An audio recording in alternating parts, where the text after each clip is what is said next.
This is Business Rockstars. I'm Mark Lack, and joining us is our special guest, Anik Singal. He's the founder and CEO of Lurn. It's a pleasure to have you on the show, brother. Man, I'm excited to be here. Thanks for having me. So, if you had to tell us kind of the elevator pitch, what is your company focused on? How do you help people?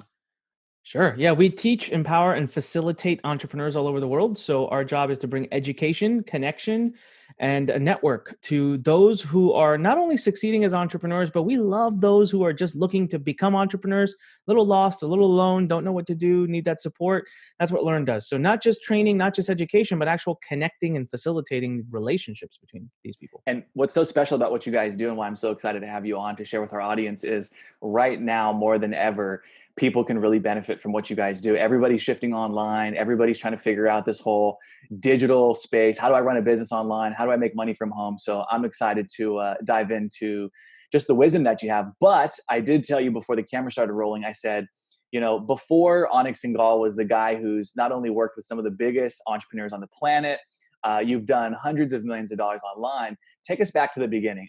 Let's start with the more relatable Anik, who was trying to figure out if entrepreneurship was the right path for him, and ultimately you found out that it was. Bring us back, however far back you want to go, your first job or when you were in school, but bring us back to the beginning. Once upon a time, no. Man, it's a crazy story. I have to tell you, it's a story that you could make a movie about. And I'm not just trying to like toot my own horn, but it's got all the drama. It's got the thundering nights with the beat up motel and a bag of whiskey in my hand. Is there a documentary coming? Is there the I 2020? should. I mean, literally disappeared for a week, borderline alcoholism, near death. There's a plane that had to be pulled over on the runway that had to have me offloaded. I was an hour from going into stroke or hour from going into shock. Sorry.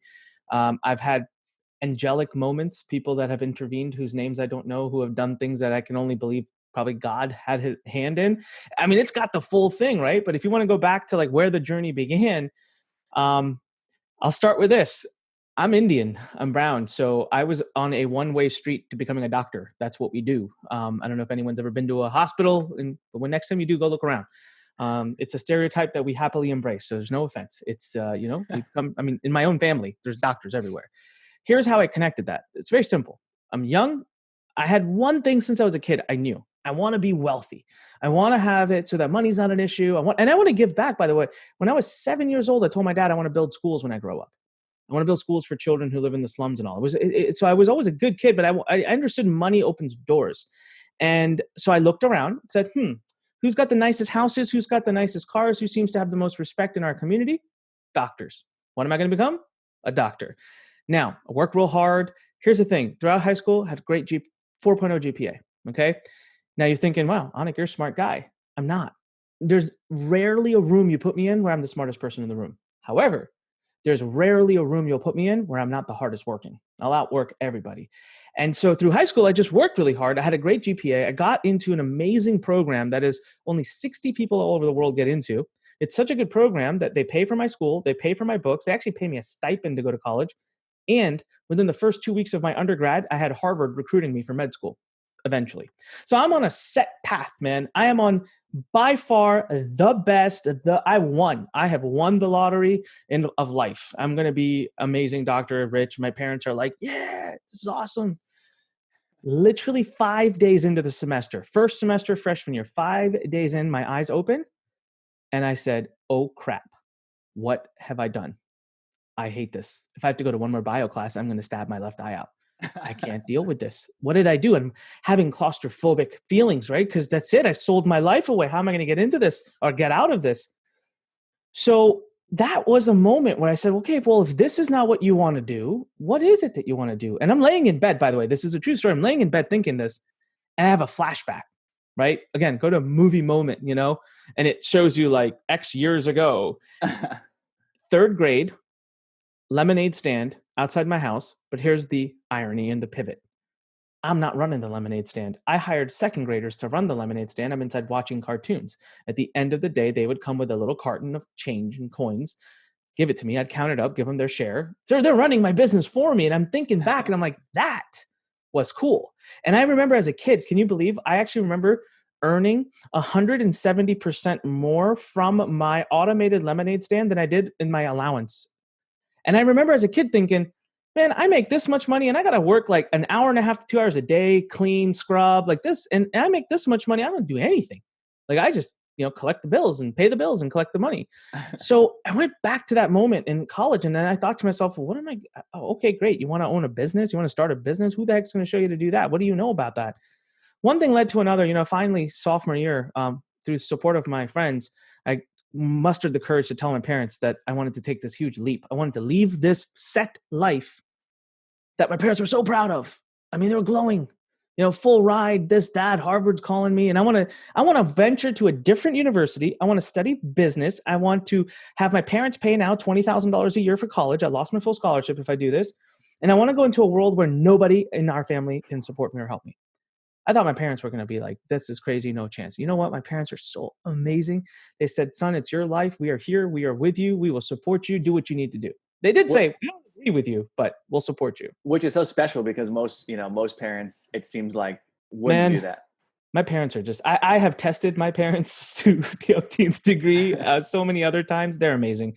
And there's not an ounce of me that I get the credit for anything I am. It's my father and mother. They're just awesome. So they supported me through this. And then here's the kicker, Mark. I get switch colleges, go to business school. Yay, I did it. This big change. 1 week into business school, I'm like, this sucks. I don't want to do this either. I hate finance. I don't want to be in this class. And I thought, oh, that's it, man. I'm doomed. I'm going to be in my parents' basement. Like I'm going to be the loser and I don't want to do anything. And that was when I went into a very deep self-reflective mode. And so I realized, okay, I'm a smart guy. Let's figure this out. Let's not have a panic attack. What's going on? And I remember like borderline meditation for a couple hours in my dorm room and I figured it out.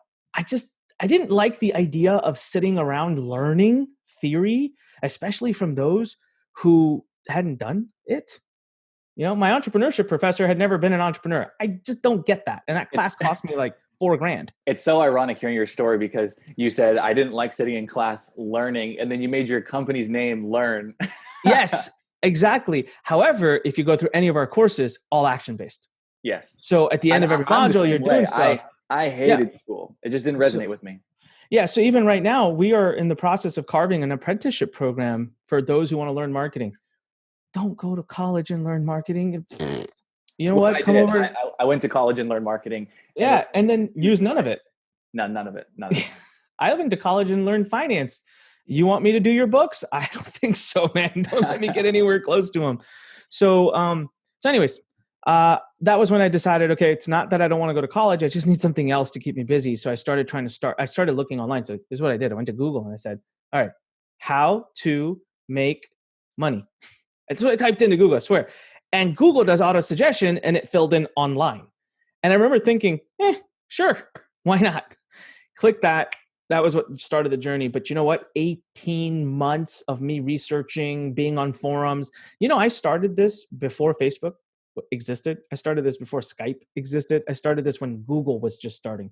So I just had very limited resources to go to. It took me 18 months of pain, struggle, hours and hours a day researching, learning, till I finally made my first dollar.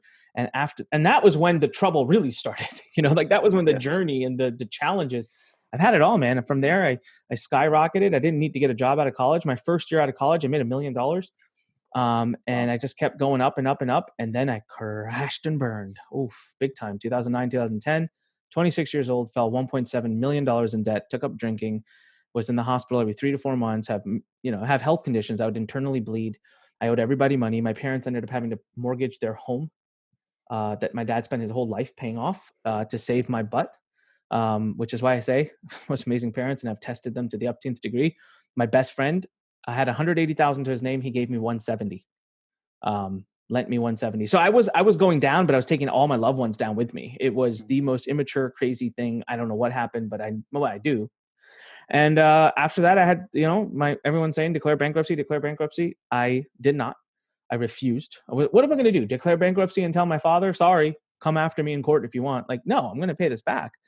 I owed Amex, I owed Visa, I owed MasterCard, I owed my local bank, I owed everybody money. That was what led me to a week. I ran away to a city. Only one person knew which city I was in. Didn't even know what motel I was in. I was drinking, ending up sick, hospitalized, left, right. It was bad. But I got my butt in shape. I did finally, hit that reset button. And that was when I went and I became an entrepreneur. after that. I realized what an entrepreneur is. I realized the value of that. It wasn't about the money anymore. It was about mission and vision and dream. And that was in 2011 that I started, 2011, 2012, I started making that transition.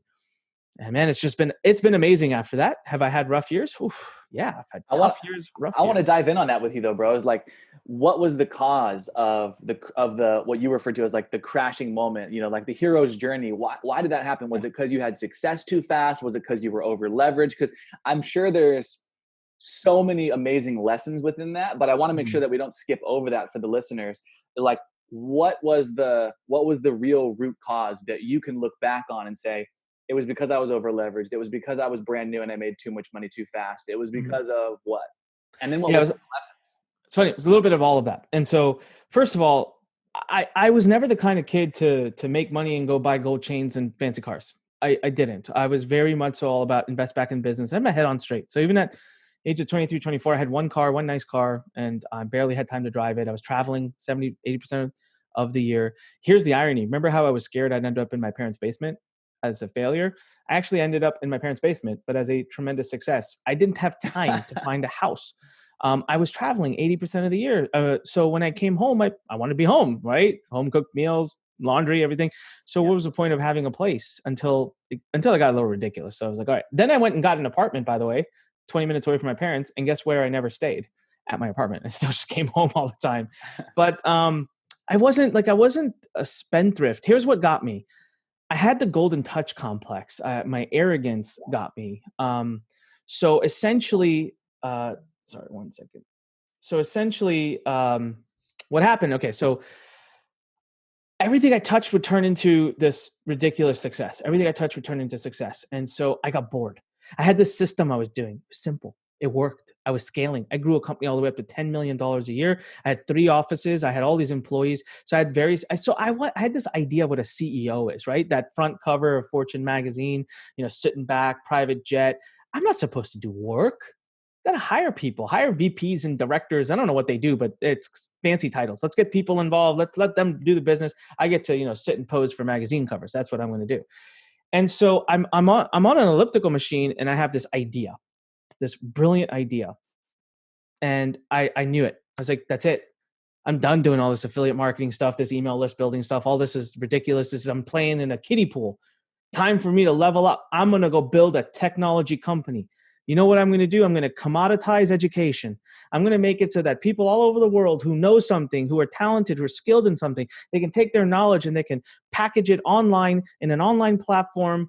And then there's a marketplace and it gets marketed to everybody. And we can get rid of colleges and universities and da da da da. And I need a cool name for it. I got it. How about we misspell the word learn and we have LURN, and that's kind of trendy and that's cool. So I paid $40,000 for the domain name. Got the domain name, and I'm like, now I need to develop this. I need coding. By the way, I can't put up a web page. I don't know anything about technical. So that's easy. Let's throw money at it. I'm Indian. I know the language. Let's go to India. Where do all the companies go to outsource? They go to India. So hop on a flight. Let's go to India. Bought a company, set up an office. I don't know what I'm doing. I'm just spending money.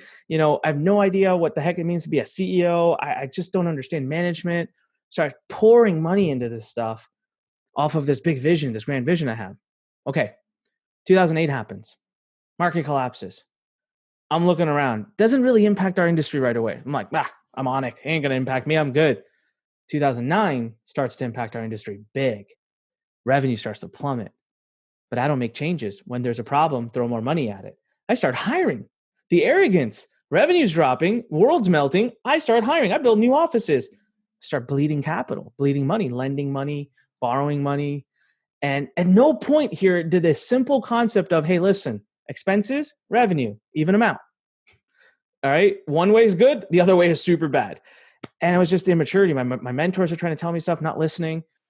And that was what it tanked because of overconfidence, lack of understanding of simple mathematics, and just trying to be doing something that I wasn't set to do. At thinking back, if I really wanted to build that company, which I've gone on to now build in a different way, but I needed a different team. I needed to be a CEO, not an entrepreneur. I needed to evolve.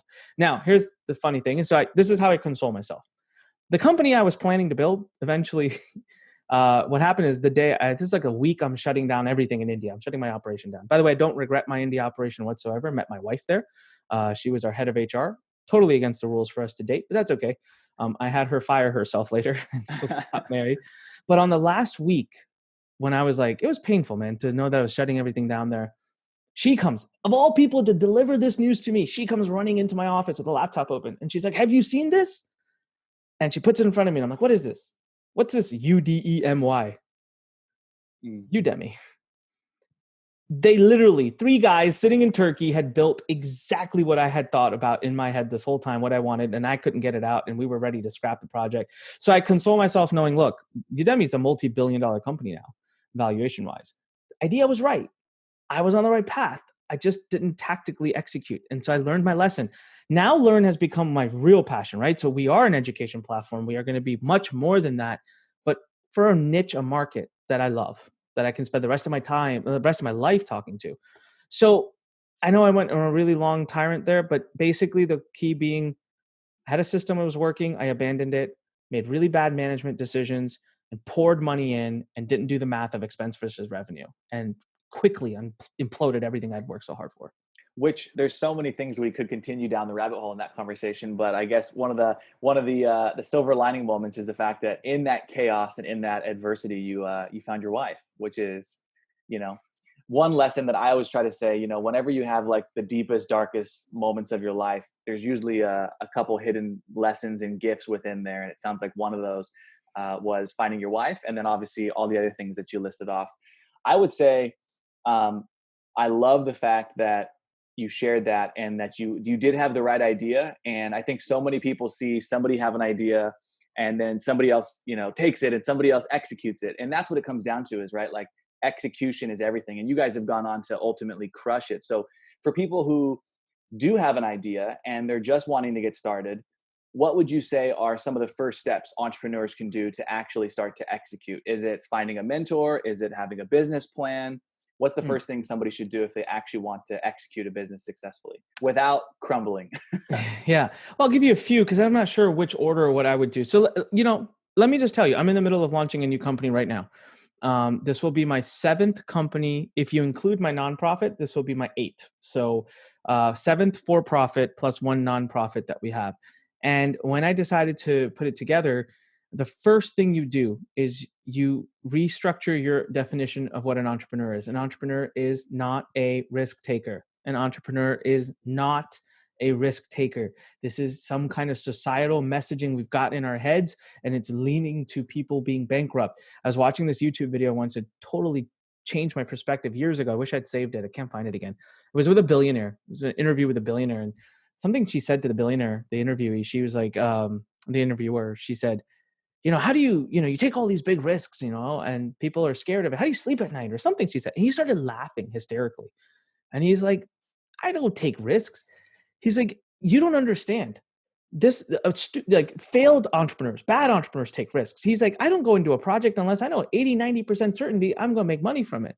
And he made a really good point. He said, if I'm going to do something that only has 10 or 20% chance of success, I'm better off going to Vegas and playing craps. I'm better off spinning the wheel, roulette. It's better odds. Why would I do this? And when he said that example, I was like, oh my God, yes. So when I have a new idea, the first thing I do, Mark, is I sit down and I run the numbers. And I run the worst case scenario. And in my worst case scenario, I better come out break even or profitable. If I don't, it's not the right time. Or I might lose something, right? So not in every case you will break even. So you might have 50 grand that you have to invest into a business. Your worst case scenario is you lost 50 grand. Okay, great. Here's the next question I ask myself. Will losing that 50 grand fundamentally change my life? Will it impact my life? Will I have to sell my car, move away from my house, put less food on the table? And if the answer is yes, it will fundamentally change your life. Stop, pause, check on the timing, check on the investment, check on the plan. But typically I will have a financial. So this isn't really business plan. I'm not much of a business planner. I don't really sit down and write a business plan. I don't know why. It's just not something I do. Something they But teach I'm in school usually, or if you're trying to raise money, perhaps, yeah, yeah. If you're trying to raise money, of course. But I'm big on the Excel. I'm big on the financials. I'm big on the making sure the numbers work. I'm big on my assumptions on the marketing side. What will I pay per click? What will I pay per lead? How will that conversion work? And all of these numbers I like to substantiate. So this leads me to number two. Number two is my R&D. Where am I getting my data from? And so I get on the phone. I talk to people. I call people, and I pay them. So I don't necessarily now in my life, I'm very blessed. I can call friends and I have access to tons of data for free. But back, maybe 10 years ago, I didn't have so much access. So I'm happy to pay someone $300, $400, $500 to get on the phone, get data from them. Nowadays, you can, if you're looking for conversion stats and data and things, you can reach out to people directly through so many channels. And I put that in the front. I would like to pay you $300 for an hour of your time. That's like how I start, because I will ask you these kinds of questions. So I want to know, hey, what does it cost per click right now, average on Facebook? What am I going to spend per lead? So my data, my research, what are the conversions? What are the numbers? What can I expect? I put all that together. What's my conservative scenario? Perfect. Looking good. Now I move on to the next step. And the next step is, what do I need to launch? This is very different than what do I need to build a big business? No, this is what do I need to get to proof of concept. So I need a page. I need this. I need that product. I need this information. I need that. Then I look at all of that. Do I have the skill sets to do this? I do not. Who are the people I need? So I'm all about get out in front and get something out ASAP so that you have revenue coming in and you have proof of concept. Don't waste 4 months building the perfect thing only to find out that it wasn't a good idea. I'd rather spend 4 weeks, get it half right, and just put it out there and lose money. It's okay because I didn't build the full thing out. And I just want to know, like, will anyone pay me for this? Right. That's what I feel like so many people listening need to listen to, like, really what you just said there. Cause I think you've heard this a million times as well.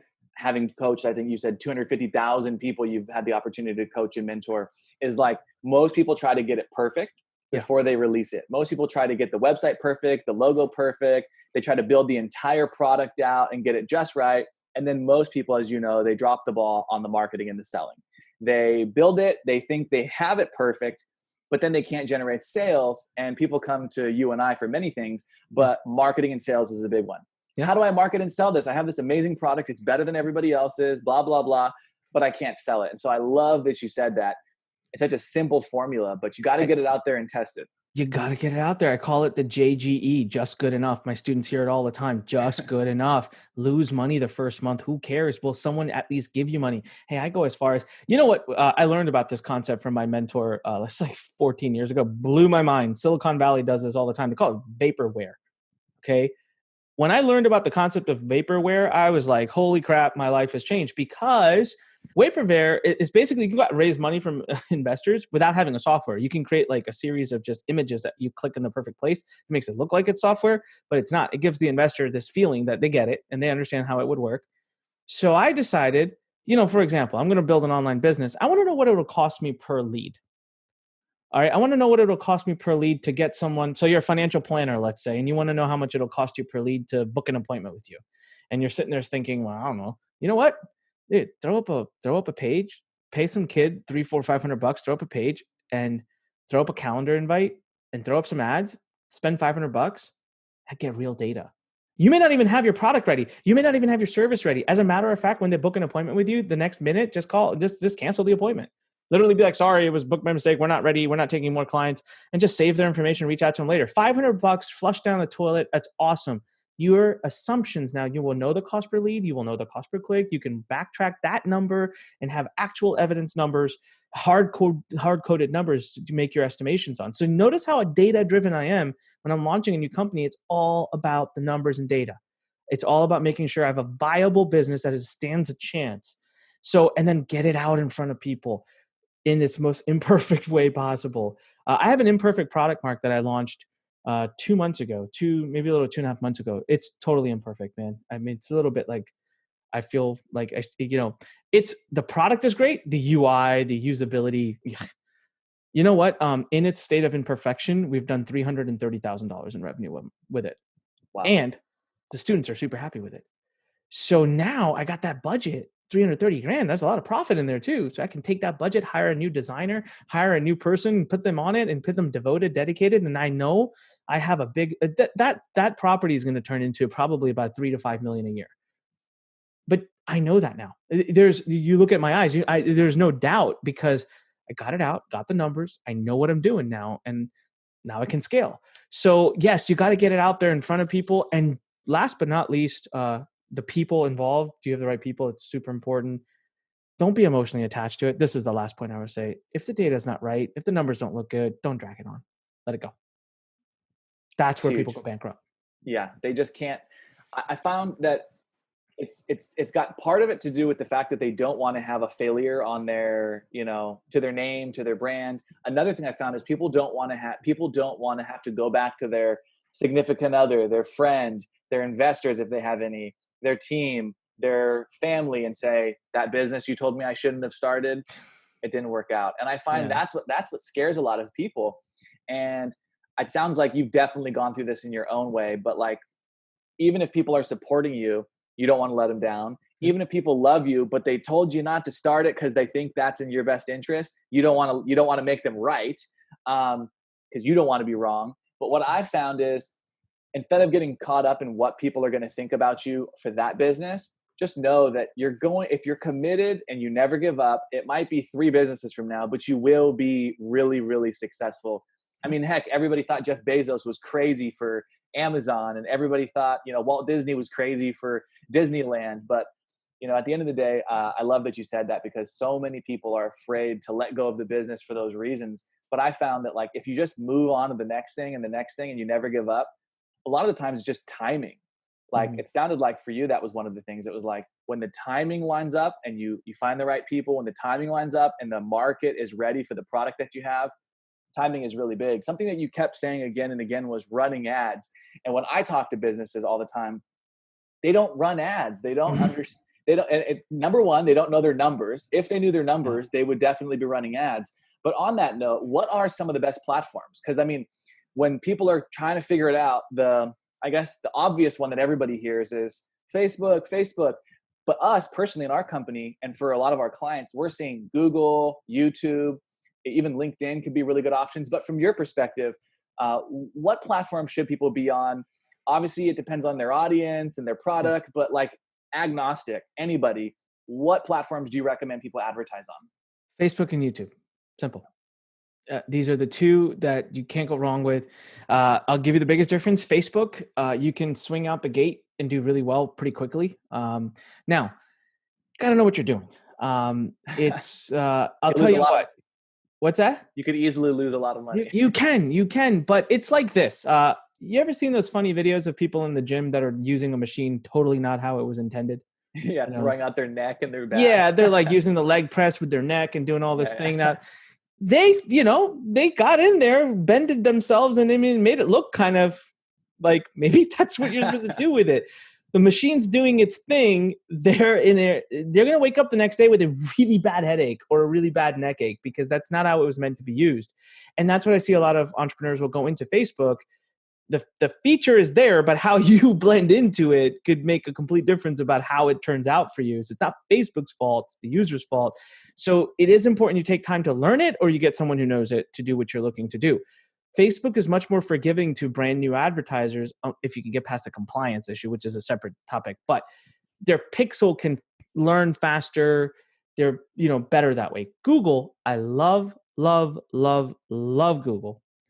But I almost feel like Google has a built-in hazing period. And I don't know why they do this. I think it's because, from what I've ever heard of everybody, Google's pixel is 10 times stronger than Facebook's. I've heard this before, and I can kind of see it. The other thing about Google that's awesome is everything you're doing on YouTube, you can like echo over onto display, onto search, onto Gmail. There's like a gajillion types of ads. So it's like this massive platform of data. So they take more time to get the pixel warmed up to deliver you the kinds of results you would love. So you got to be ready to burn a little budget with YouTube. Whereas with Facebook, you could start to see results really, really quickly.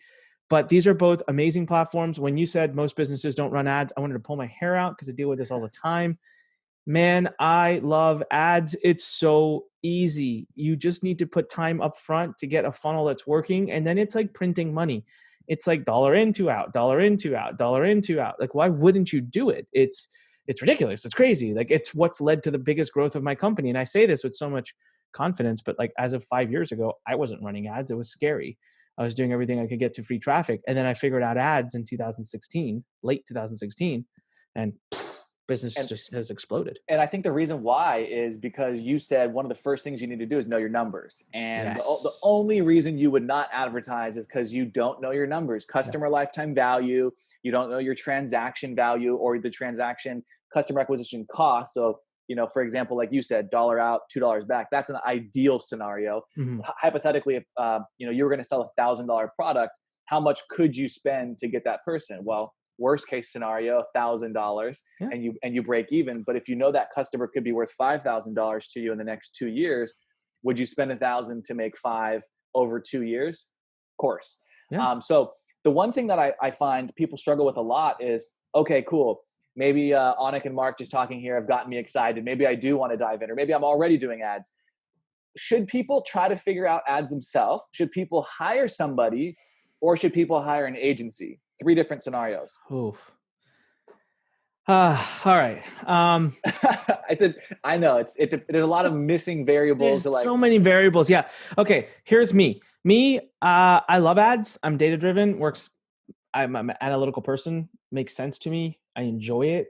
So I did it myself, and then I hired someone who I could teach to do it. I don't think that's the right advice for most entrepreneurs. Most people I know, it's going to get in your way. Okay, here's the thing. You have to ask yourself as an entrepreneur, what is your main role? Where do you provide your company the most value? Me, I provide my company the most value with funnels, ads, traffic, sales, marketing. Like that's where I'm good. So I should stay in that lane. Even me though, I don't run my own ads. I learned it first, taught one of my great team members. She runs her own team now with ads, and that's awesome. I think most should look towards now hiring someone. That's expensive. So how committed are you to this ad world? Are you just toying, teasing, playing? Hiring is great, but you've got to do a deep search. You got to make sure you got the right person. They have skill. Now, just because they run Facebook ads for a bakery shop down the street doesn't mean they should run a Facebook ad for an e-com store, right? They could have a Yeah. very different talent set. Facebook ads for different genres are very different. So you have to do a proper hunt, and you have to pay for it. This is an expensive position. But if you find the right person, then by all means, they'll pay for themselves in like a week, right? Now, number three, agency. Usually the right route. But I say that with so many alarm bells, warning signs, caution signs, red tape, everything around me, because everyone and their mom is an agency nowadays. Yes, And including my grandma. there you go. You know what? Take a course. Congratulations, you're an agency. So I think that with the agency route, it's very tricky to find the right agency. You have to find the right one. I don't like to go too small, and I hate the big ones. I want to find the medium one. I want to find the one that's made it through the rough patches, figured some stuff out, but hasn't gotten so big yet that I can't reach the main decision makers. And I think that's a great route. You want to, again, it's an agency for what? Try to find an agency that's in your genre that runs business like yours, for clients like yours. Agency is good. When an agency works, it can be amazing, but it can also be very frustrating. I've burned through a lot of agencies, and now I actually interestingly have a relationship with multiple agencies. And what I do is I pay them a retainer to simply teach us. That's it. Mm. So I have one person there because, one thing an agency has access to is a lot of media spend and tons of clients, and that knowledge I'm never going to be able to get myself. So I put them on retainer, and I say once a week, once every other week, you're going to get on a call. You're going to look at our results. You're going to give us insightful feedback. And I'm able to make that with the main person, not like a junior. Like I know who's going to do that call. So I've been able to tap into their brains. And so that's the weird way I patched it together. But yeah, man, it's not the same answer for everybody. It is different depending on your situation. So there are a couple things on that note. I love what you said. You keep going back to one of the reasons you're successful is you pay people who have already got the research, the data, the experience, the failures, the costly mistakes. So that's like a lesson for everybody is, Anik constantly goes back to if somebody already has done the journey, if they've already climbed the mountain, if they've already ran ads for that type of an industry, he's willing to go and pay them a one-time fee or a consistent fee for the data. On that note, though, when you're working with an agency or when you're hiring somebody in your actual company, maybe you're at that stage, should somebody pay somebody in that marketing position, whether it's an employee or whether it's an agency, should they pay them a flat salary? Should they pay them only on performance? Should they pay them a percentage of their ads? Because agencies and Yeah. marketers come in and they wheel and deal, and they have all different ways that certain agencies and marketers like to work. I want a percentage of ads, of ad spend. I want a percentage of profit or revenue, or I just want a flat salary, or I want a hybrid of all three. Have you, from your experience, found what's worked best in your company that you might recommend for people listening? Sure. So hiring, I hire well, pay market, pay well, and the bonus structure is not tied to spend or anything like that. Bonus structures, our company, we have very open policy in the sense of, listen, I'm not going to tie your bonus to a specific amount or whatever, because we're a startup. So I don't want you to get to a place where you're pigeonholing yourself and only believing and focusing on this one particular aspect of your job, because we're probably going to need to call upon you to wear three hats at some point. So it's kind of commonly understood that your bonus will, be determined. We pay bonuses every 6 months, and we like to do a bonus around the company. We're gonna like almost 70% of that bonus will come from the performance of the company as a whole. So if we were kicking butt, had a great 6 months, okay, great, awesome. The remainder of it comes from your personal contribution, which we just sit down and go over. So, in a media buyer, I think if they're earning $100,000 a year, my goal would be to foreseeably see them hit about 20-25% bonus plan. If I can do that, I'm doing good. Like, there's no reason for them to be looking around other places. Now that means if they're making 120 grand a year, which a media buyer can make, if they're senior enough, then that means they might be looking at a $25 to $35,000 bonus potential. That's pretty good. Very good, actually. Super good. And you don't need to spend that much, by the way. So you can get some great specialists. I'm talking about management levels. You're talking specialist, 60, 65,000, 70,000. Again, depends where you are. New York, California, Los Angeles can pay a lot more. Maryland, like I am, will pay a little less. Agencies, pretty much all agencies want to charge a percentage of spend. It's just the way they are. It doesn't make sense to me, because it's like, it doesn't really encourage you to save me money. But I'm very feverish about, I've worked with agencies before. I'm not going to pay you standard 10% no matter what you've spent. My 10% will go down as my spend goes up. It only makes sense because I'm spending so much money, and your work is not directly proportional. Your amount of work you're doing is not proportional to the spend. So, it's 10% for the first X amount, then goes down to 8%, then 7%, 6%, 5%, depending on the total spend. So That's what I do. For agencies, I negotiate a percentage of actual profit, yeah, and okay. come up with a split on that. But again, we have people that will bring in house as well and pay similar to what you were talking about.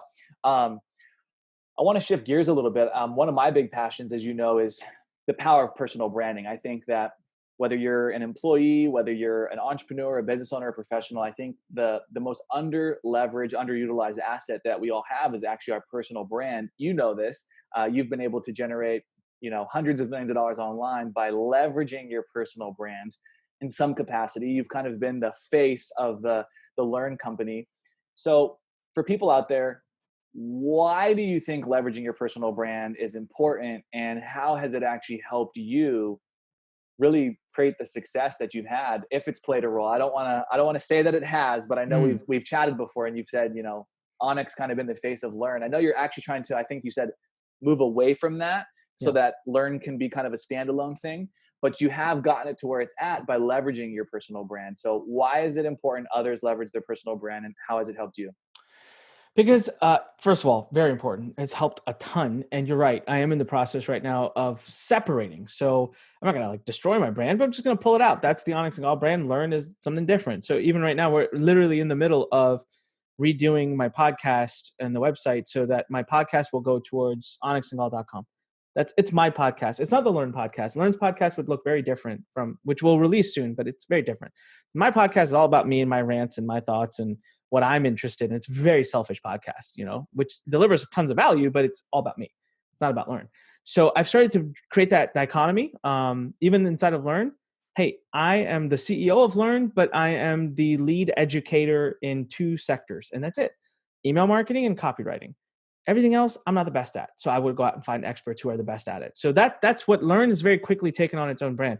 In my case, I would tell you the personal brand has been so influential and so effective in my life because that's who you can have a relationship with. How many of us love Apple because in large part, Steve Jobs' insanity attracted us. You know, how many of us love Tesla because in large part Elon Musk is just psychotic enough for us to want to support, and to be very honest with you, growing up, not a big fan of Bill Gates. How many of us don't buy Microsoft products because perhaps we don't like the brand behind it, right? I'm not saying anything in comparison to him today. This is me 10, 15 years ago. You tend to either establish a relationship with or not with this brand, this person. I have people come up to me all the time at all over the world, airports and everything. They come up to me and this statement they say, I feel like I already know you. I know you don't know me, but I feel like I already know you. Can you Yes. imagine the power of Yes. me being able to speak? This person feels like they know me. So no wonder they're buying from me. No wonder they're giving me money. No wonder they trust me. And it's like, to me, it freaks me out. I'm like, oh my God, there's like a million people out there that probably walk around thinking they know me, you Yeah. know? And And in so some that's the level, they're power. right. In some level, they're right. I call personal branding your ability to scale trust and rapport, and Yep. that's essentially what you're doing. Is Yep. you've done such an amazing job.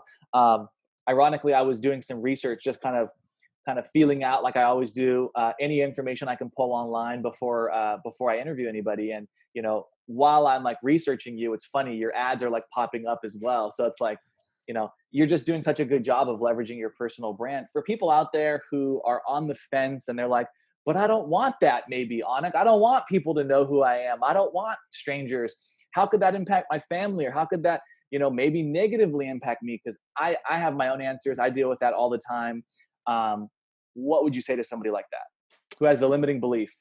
Well, first of all, I would say maybe you don't want it. I mean, it's not like Yeah. everybody has to have a personal brand, and that's possible, right? Maybe it's not for you. Look, here's the funny thing. I'm a true introvert. I don't like people. When this whole coronavirus quarantine happened, I was like, yeah, I was born for this. I was living for this. I want to talk to humans now. People would never believe that. People say, you're not an introvert. I'm a total introvert. Okay. Public engagement with humans is exhausting to me. I'll do it. I do it. I'm fine, but I need a break after it. Like, I'm totally exhausted. I cannot speak on stage and then get bombarded with a crowd right afterwards. That is a specific term on my speaking agreements, that there needs to be a rear exit, because I can't deal with human engagement. Like, this is a true story. So I'm an introvert. So personal brand scary to me. Social media freaks me out. I will not track my life. I will not dance on TikTok. I will not track my life on Snapchat, and I will not put up stories on Instagram every 30 seconds. I just can't do it. It's not me. I don't want to open up my life that much. So people think personal brand means you are opening yourself up completely, and it's not. I have a very personal life. But that doesn't mean that I'm not able to connect with people. I draw lines. I've had many students before, even in my biggest masterminds, say they want to come to my home and fight for it. And I've actually, because they're used to it, right? Some of the other marketers and other people, they allow that. I draw a line. Say, sorry, no. My home is my sanctuary. I don't mix professional with that. So you could pay me $800,000, $1 million, but you won't come into my home, because there's some foundational rules I have. It's just never impacted me, but I want people to know I'm not someone who would actually say I desire a personal brand. I don't desire to be recognized when I'm walking through an airport. I prefer the solitude of just doing that action on my own. But it's not been bad at all. No one in my family cares. It's not impacted my family negatively.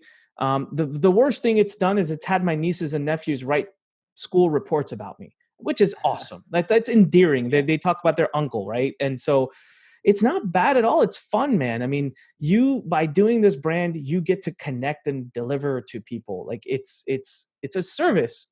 But then again, if you really hate the idea, then don't do it. Have someone else be the brand and you be the support factor. There's nothing wrong with that. Last thing, and that's so true. Last thing on personal branding that I want to touch on is, I'm an introvert, which again, a lot of people similar to you said, you're like, nobody believes I'm an introvert. I'm an introvert as well. Anybody who knows me knows that I'm an introvert.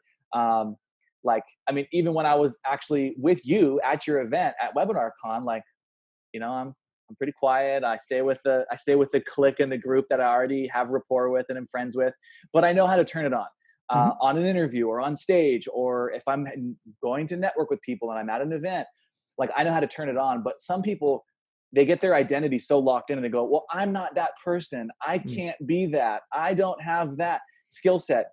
So how have you learned to turn it on? Were you just always the charismatic, passionate, confident guy? Like obviously you come off like that on camera, or have you found that you had to practice? Have you found that after thousands and thousands of hours, you've become this guy? Because a lot of the times people think you and I are extroverted and they think that maybe we've always been like this. But for Mm. me, that wasn't the case. Was it for you? So when I was in college, I was so shy that if you asked me to stand up in front of my two own friends and say my name, I would quiver. I could not stand in front of two people. I'm not even joking. I'm not making it up. I'm not trying to tell you a good story. This is the actual truth. I couldn't say my name in front of two people.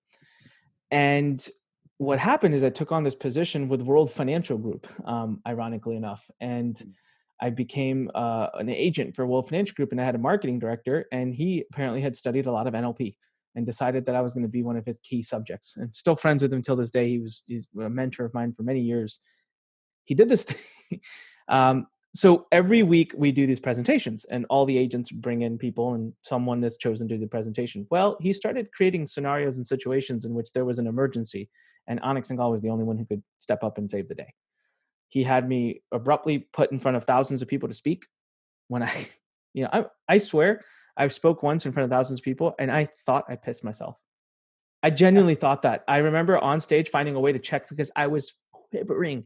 But you know what's funny? Once you've been so scared and spoken in front of 3,000 people, the next time someone asks you to stand up in front of 15, it's just not that scary. So that's the NLP part of things that he was working on me with. Super scared. I'll tell you what has led me to being so good. And you said charismatic. And I hear that sometimes and I always laugh because I never look at myself as charismatic. But I will say that if I'm around you, I can connect with you very quickly. And that's why, and this is because I believe human interaction should be a selfless act. I hate the advice that people give where they're like, just be yourself all the time, be resolved to be yourself. And I'm like, that's fine. And I mean, I will be myself in my morals and my ethics and my values. But you know what? If I want to get through to you, Mark, and there's a certain way that is going to help, there's a certain form of communication. Like, for example, maybe you just don't like to talk on the phone, but you're great at texting. If I impose myself upon you and keep calling you, I'm hurting that relationship. Why don't I just text you?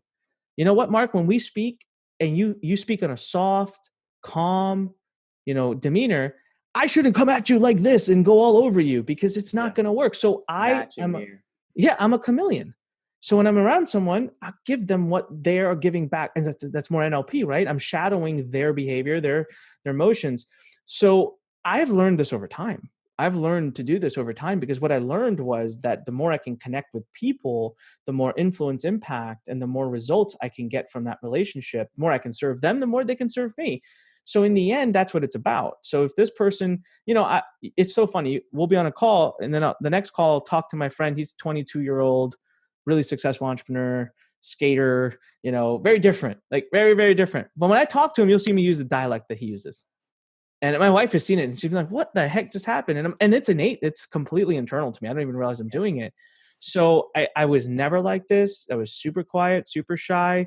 Now I look at myself as a total gecko chameleon. Like I'll do whatever needs to be done. And whoever thinks they can't do this, it's because you're locked into this. You don't understand the benefit of doing it. Do it for them, not for you. And all of a sudden it opens it up. And on that note, one of the things that I saw you say in one of your videos, which I loved, was a lot of the times people talk about, it's not what you know, it's who you know. And you said, it's actually who you are. And I always say it's not what you know, it's not who you know, it's who knows you, because you can't know everything and you can't know everyone, but everyone can know you. Mm-hmm. And so I love your different version on it, who you are. And so many times we create these own identities and these own labels and these own self-limitations on, well, that's not who I am. I hate when I hear people say, that's not who I am, or that's not me. I could never do that. And those limiting language patterns like neurolinguistic programming. So I love that you said being a chameleon, because that's something that I say all the time. And there's actually an NLP book called something about like how to be a chameleon.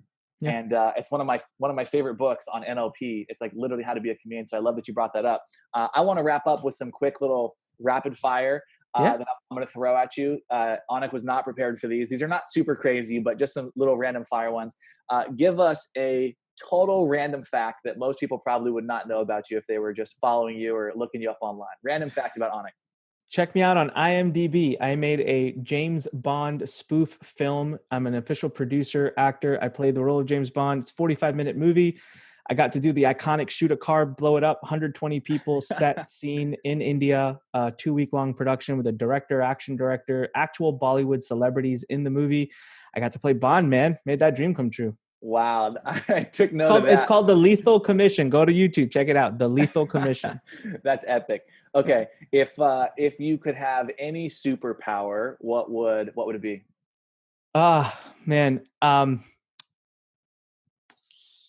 I think it would be to fly, but if you ask me if I could be any superhero, I'd want to be Iron Man, and you could see right there, no doubt. You've already got the mask. You're ready to go. Yeah, ready to go. It came from China. It's broken and busted, so I have to get a new one. You went from James Bond, now Iron Man. Yeah. I'm sure you'll make that a reality too. Favorite book? This might be tough. Favorite book? It's tough, man.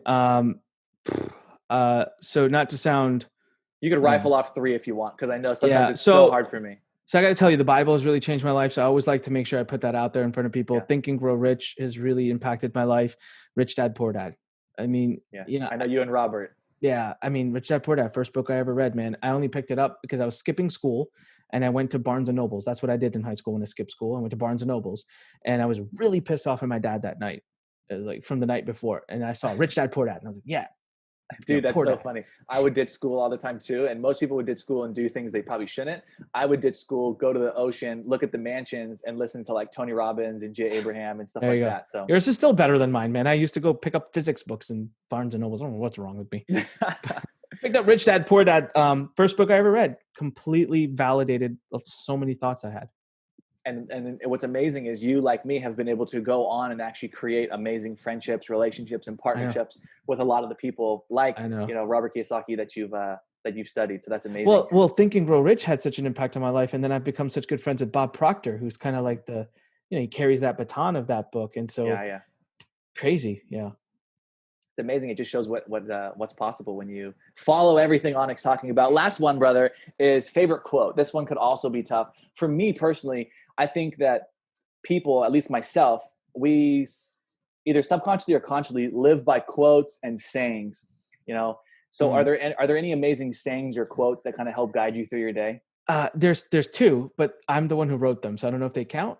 Even better, yeah. Quotes they're from my yourself. own mantras of my life, and it's funny because at the end of this interview, you'd hear me say one of them. I say them all the time. So my first one is, I always say, when life pushes you, stand straight, smile, and push it the heck back. And I've been saying this for 15 years, and there's psychological magic in the statement. Okay, when life pushes you, which it will, stand straight, which shows that you're claiming your ground. Smile, which is the most intimidating thing you can do to someone who's trying to push you around, and then push it the heck back. So there's a lot of fighter in that saying, and it reinstates that in me. The other saying that I say to my students all the time, and I thoroughly believe in, is if you do today what you did yesterday, tomorrow will look the same as it does today. So there's no growth unless you're doing something different every day, trying something different. That's growth. Love that. So those are two lines that I think I probably don't go 8 hours without at least saying them both once to myself. I love that. I mean, I've got so many. So I think you're probably one of the first people to come on the show and say, I've got a couple, and they're quotes from myself, which is epic, because at the end of the day, I mean, why not, right? Why not create your own amazing mantras? It just shows that you have the power. So brother, with that, I mean, I know we could talk, we could chat for hours. We even said, you're like, dude, I can go forever. So on that note, if you have people who've been listening to this, I know you've got your own podcast that you can send people to listen to your amazing interviews. You've got books, you've got courses, you've got so many ways to impact people. So for those who want to follow you, reach out to you, is there a place that you'd like to direct them? Yeah, man. Thanks for that opportunity. For starters, thank you everyone for listening and being here, giving me and Mark your time. It means the world to me. And thank you for that. Any more of me, anikpodcast.com, ANIK podcast.com, one word. My podcast is also called The Fighting Entrepreneur. You can go to iTunes, check it out. It's my heart and soul. I love this podcast. I interview some amazing entrepreneurs, but it's very tactical. We get really specific, like applicable strategies. I also do a lot of rants on something called Freedom Friday. So if you want to get in my head and see what I'm thinking about the world, every Friday I publish an episode in The Fighting Entrepreneur. So Mondays and Fridays.